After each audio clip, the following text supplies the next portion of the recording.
Je vous raconte une petite histoire, la mienne, non pas pour le plaisir de me vanter de vous raconter ma vie, mais juste que ça peut peut-être participer, une petite goutte dans l'océan, à changer un peu certains regards sur le handicap et le handicap dans le monde de l'entreprise. Moi, alors ça ne se voit pas, ça fait partie des handicaps invisibles, mais j'ai découvert à mes dépens que je me trouvais dans une situation de handicap invisible. J'ai découvert ça il y a un petit moment, mais j'ai pas voulu en entendre parler. J'ai mis ça de côté parce que ça me dérangeait, parce que j'étais mal à l'aise avec le fait d'avoir cette considération. Alors je l'ai mis de côté et ça m'a rattrapé. Euh, quand j'étais adolescent, j'avais une envie très précise, c'était celle de devenir ingénieur du son. C'était mon rêve de gamin. Je voulais faire deux trucs, devenir ingénieur du son et monter ma propre société de prise de son et de sonorisation. C'était mon rêve absolu. À chaque fois que j'allais quelque part, un événement, j'observais, j'analysais, je décortiquais, je discutais avec ceux qui faisaient ce son. Je voulais faire ça. C'était mon objectif absolu. Et comme il faut réaliser ses rêves, je me suis donné les moyens de devenir ingénieur du son et de comment dirais-je, monter cette société il y a une quinzaine d'années. Et mon médecin traitant, donc qui n'était absolument pas du tout psychiatre ou co-caisse, mon bon médecin de famille, mon médecin traitant, me chope un jour en consultation où j'allais le voir pour un rhume ou un truc complètement idiot, ferme un peu la porte et s'arrange pour bloquer la porte pour que je ne me sauve pas, et me dit, écoutez, ça fait quand même plusieurs fois que je vous vois, je voulais vous parler d'un truc. Je pense que vous avez une pathologie mentale, vous avez un trouble psychiatrique compliqué. Bon, je voulais pas entendre ça, donc j'ai changé de médecin. Évidemment, j'ai arrêté d'aller le consulter et j'ai été voir un autre médecin qui pouvait soigner mon rhume sans me prendre la tête avec quelques considérations psychiatriques que ce soit. Et puis le temps a passé, la maladie s'est installée de plus en plus compliquée, de plus en plus tenace, et j'ai fini par aller consulter quelqu'un en disant, écoutez, ça fait des années qu'on m'ennuie avec a priori une prétendue pathologie psychiatrique, voilà, une maladie mentale. Ce qui faisait donc littéralement de moi un malade mental, et j'avais pas du tout envie d'accepter ce titre d'être malade mental, donc j'ai continué à mettre ça de côté encore un petit moment, et puis c'est devenu de plus en plus compliqué. C'est devenu de plus en plus compliqué pour travailler, c'est devenu compliqué dans ma vie personnelle, tout a commencé à voler en éclats, ma vie parentale, ma vie matrimoniale, ma vie pro. Donc ça s'est devenu vraiment vraiment compliqué. Ah oui, et je ne vous ai pas raconté en fait que dans la série Il faut vivre ses rêves, en fait, une fois que j'avais réussi à devenir ingénieur du son, que ça marchait bien pour moi, que j'avais monté cette société et que ça marchait bien, je me suis dit il faut continuer de vivre tous ces rêves, donc je me suis lancé dans autre chose. Je suis devenu pilote de montgolfière. Et ça a marché pendant des années, jusqu'à ce qu'à un moment donné, donc du coup c'est là où les deux histoires se rejoignent, j'ai accepté de consulter et d'être accompagné pour cette saloperie de maladie mentale. J'avais donc du coup, le diagnostic était posé. Mais j'étais un homme très heureux qui vivait son rêve de tous les jours, d'emmener des passagers en ballon et de faire des vols en montgolfière à travers toute l'Europe. Ça, c'était très chouette. Jusqu'à ce qu'à un moment, la direction générale de l'aviation civile, mon autorité professionnelle de l'époque, me rattrape en me disant « Dis donc, on a appris que vous aviez un trouble mental, c'est pas du tout compatible avec votre situation professionnelle, donc on vous retire votre licence. » Alors ça, c'était le drame pour moi, donc je me lance dans une grande bataille qu'on appelle chez nous dans l'aéronautique la Contrex, aucun rapport avec la flotte, c'est l'abréviation de contre-expertise médicale. Et c'est parti pour une série d'examens épouvantables à l'hôpital Percy, l'hôpital militaire à Clamart. Et là, je passe des examens, des examens, des examens, plein d'examens. Bon. Et le tout dernier de cette grande série d'examens, c'était avec le chef psychiatre de l'hôpital Percy à Clamart, qui discute, qui me tire un peu les verres du nez, qui bavarde, etc. Et qui, à un moment donné, me dit « Bon, écoutez, je discute avec vous depuis tout à l'heure, mais on s'en fout un peu de tout ce qu'on se raconte, puisque les dés sont déjà jetés. vous n'allez pas pouvoir continuer votre travail, en fait. Cette contre-expertise vous diagnostique inapte à vie. Et donc, ce petit salopard prend son tourniquet à tampon sur le côté de son bureau, prend son tampon rouge, hop, et met un coup de tampon écrit en diagonale sur mon dossier professionnel, malade mental. Inapte à vie, malade mental, inapte à vie. Voilà, c'est ça. Et il me regarde et il me dit, Monsieur Walter, il est 16h43, c'est la fin de votre carrière, il va falloir faire autre chose. Putain, brutal quand même, c'était vraiment violent. Donc, bon, comme je suis quand même un bon gaillard, mais je reste humain, ça m'a quand même particulièrement contrarié. S'en est suivi une petite dépression, du coup. Je me suis dit, merde, si je ne suis que ça, moi qui pensais être un super-héros pilote de montgolfière, finalement non, je suis malade mental en proie à une pathologie psychiatrique qui me pourrit visiblement la vie, et je ne peux plus faire ce que j'ai envie de faire et ce que j'aime faire. Et là, il y a eu un moment assez difficile où je me suis retrouvé dans une errance vraiment compliquée, où cette situation de handicap était donc actée, on me l'avait dit, on me l'a tamponné sur mon dossier professionnel, on m'a dit que j'étais inapte à vie, on m'a même écrit en rouge que j'étais malade mental. J'aurais préféré être diabétique, même si c'est chiant d'être diabétique, c'est moins violent que d'avoir à absorber d'être malade mental sur son dossier pro. Donc, je me suis retrouvé à l'hôpital, parce que du coup, j'ai fait cette dépression suite à ça. Dépression sévère qui m'a valu de retourner au Moyen-Âge. En fait, on m'a attaché sur un lit avec des électrochocs dans le cerveau. Puisqu'il est malade mental, du coup, j'ai eu droit à ce qu'on appelle l'ECT. Alors, l'ECT, je vous le déconseille, ne le faites pas. Ça veut dire électroconvulsivothérapie. C'est une thérapie on vous déclenche des convulsions, des crises d'épilepsie, par des électrochocs qu'on vous balance dans le cerveau. C'est un peu moyenâgeux, mais a priori ça se fait encore. Et dans 20% des cas, ça marche pas. C'est donc mon cas. J'ai fait tout ça pour rien, ça n'a absolument pas marché du tout. Et donc là, j'étais un peu dans le tunnel et dans le brouillard. S'est mis en place tout un monde que je ne connaissais pas et que je pense quand on est employeur, on connaît mal aussi. C'est le monde de la MDPH, de la RQTH, de l'AH, enfin tout ce monde du H, du handicap. Et je suis parti à l'aventure et à la découverte de tout ce nouveau monde merveilleux qui était le nouveau monde de ma nouvelle vie, d'accepter, ce qui n'a pas été simple, d'être du coup dans une situation de handicap, qui plus est un handicap invisible et qui plus est un handicap de maladie mentale avec une pathologie psychiatrique. Heureusement, il y a toujours une lumière au bout du tunnel, qui s'appelle, dans mon cas, qui s'appelle le SAMSA. Alors, voilà, on est fort en France pour les acronymes. Donc SAMSA, ça veut dire Service d'accompagnement médico-social pour les adultes en situation de handicap, ou les adultes handicapés. Ce qui a mis plein de choses en place, une mesure de protection, ce qui m'a permis de me reconstruire, ce qui m'a permis de m'accompagner dans l'acceptation au quotidien de la pathologie, ce qui m'a permis aussi de reconstruire ma vie en considérant la maladie, c'est-à-dire que je ne pouvais plus tout faire comme avant, mais accepter qu'il y ait des restrictions, et que du coup, dans ce champ qui restait possible, trouver des nouveaux repères. Donc le SAMSA m'a vachement accompagné pour ça, et encore aujourd'hui au quotidien je suis accompagné par le SAMSA, et heureusement, et merci à eux.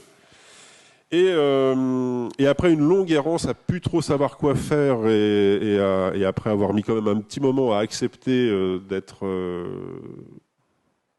dans cette situation de handicap psychique, je me suis dit il faut quand même réussir à reconstruire une vie professionnelle. Et un ami précieux, Nicolas, qui lui est toujours d'ailleurs depuis 15 ans, qui est traiteur, m'a mis un peu la puce à l'oreille et m'a dit écoute, il y a quand même un truc,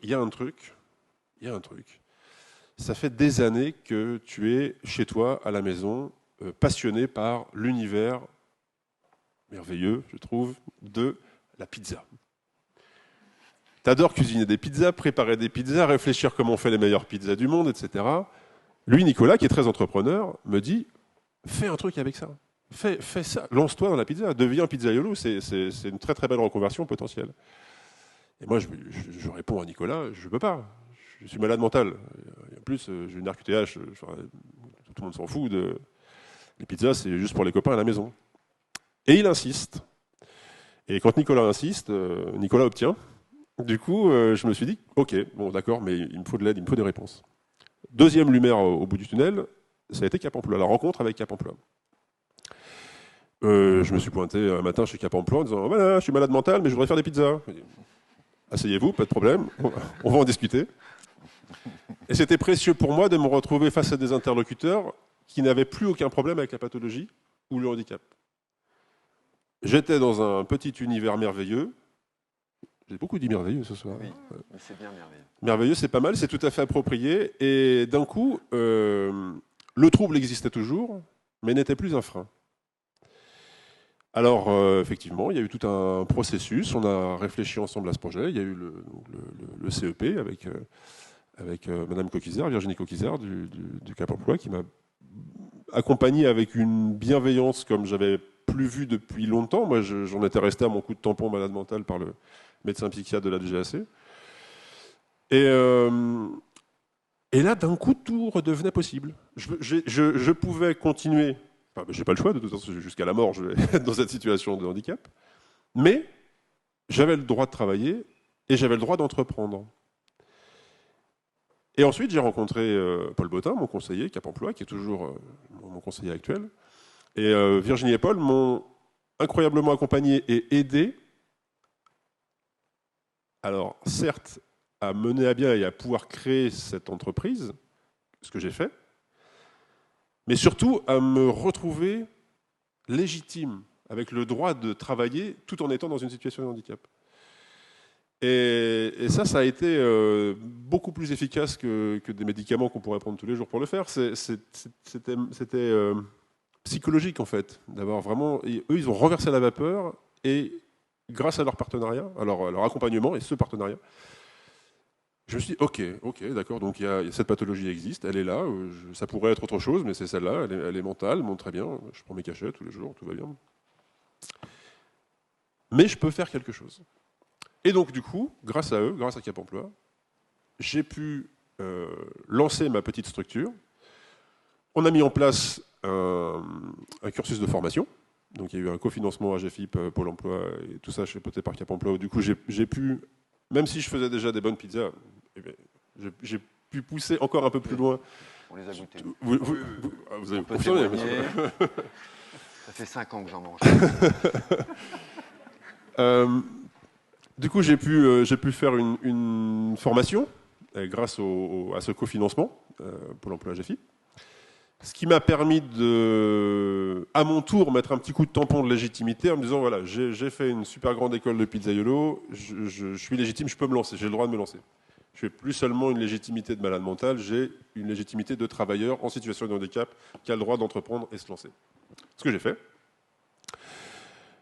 Et c'est la fin de cette histoire, puisque c'est aujourd'hui mon quotidien, où depuis que, grâce à tout cet accompagnement, j'ai pu renverser la vapeur, créer cette petite entreprise, et qui est rigolote.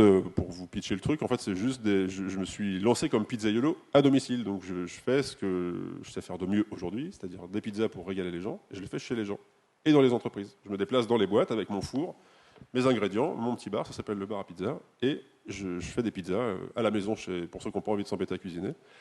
Et on partage et on échange, etc. Et du coup, grâce à tout ça, j'ai retrouvé un nouveau statut légitime, avec lequel je m'éclate tous les jours, et où je ne suis plus du tout cet homme puni et privé de son travail, comme c'était le cas il y a quelques années. Voilà. Donc je vous recommande vivement, vive la pizza. Et et je vous invite vivement à bousculer un peu les choses dans vos regards sur l'embauche de travailleurs en situation de handicap. Parce que moi, je me suis dit, je reviens un tout petit peu en arrière dans le temps pour conclure, je me suis dit, quand je suis arrivé chez un psychiatre à Paris, qui est toujours le psychiatre que je consulte encore 10 ans plus tard aujourd'hui, il m'a posé la question et m'a dit, pourquoi est-ce que vous avez attendu aussi longtemps pour prendre soin de vous et vous soigner? Ben, je lui ai dit, écoutez, c'est simple. J'ai un petit peu d'amour-propre. C'est déjà compliqué d'absorber la notion de maladie mentale, et encore plus celle de me baver sur la gueule comme une merde tous les jours parce que les médicaments m'avachissent et me rendent juste...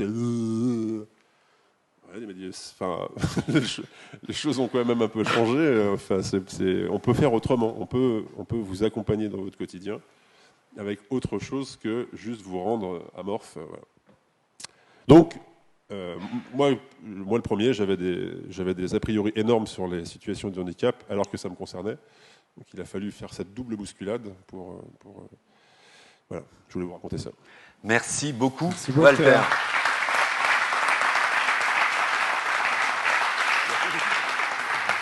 Merci de m'avoir écouté.